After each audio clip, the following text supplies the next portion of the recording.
former director of pediatric neurosurgery, Dr. Benjamin Solomon Carson. When I was a youngster, growing up in the midst of all that, and hearing all the things, one of the things I remember so vividly is people around, whenever the government would announce a new program, and they would be so excited, we're going to get more goodies. But you know, my mother really did not buy into that stuff at all. You know, she was one of 24 children, got married when she was 13. And, you know, years later, discovered that her husband was a bigamist. So she had to get divorced. And, you know, she only had a third-grade education. She had to raise me and my brother on her own. And she worked 2 to 3 jobs at a time. And she was determined to stay off of welfare. She occasionally accepted some assistance, but for the most part was successful because she noticed that people who went on welfare for the most part stayed on welfare. And she didn't want that. She wanted to be independent, and she didn't want that for us. Now, you know, I find it interesting that there's some people who say, well, if you benefited from welfare, then you should be a big advocate of welfare. You shouldn't be talking about anything that in any way interferes with that.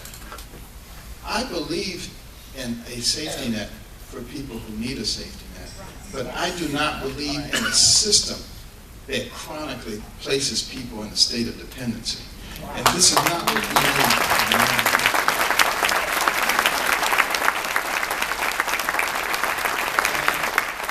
My mother understood that, but she didn't know what to do.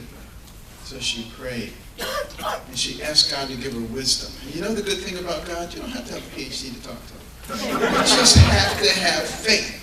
And she had faith that he would help her to understand what to do. And he opened her eyes, and she looked around in the houses that she was cleaning.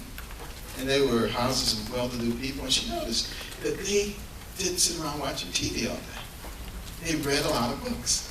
So she came home and she imposed that upon us, much to our consternation.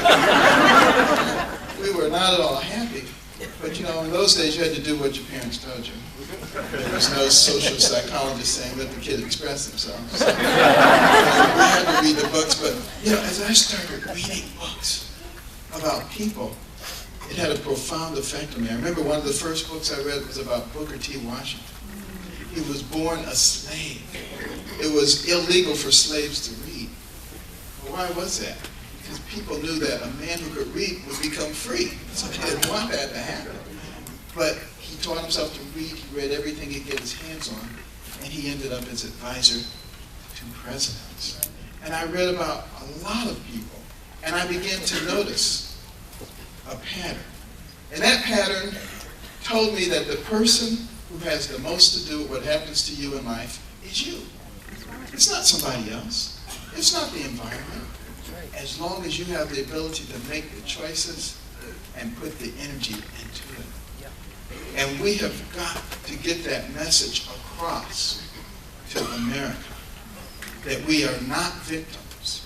No matter who comes along, even if Al Sharpton tells you you're a victim.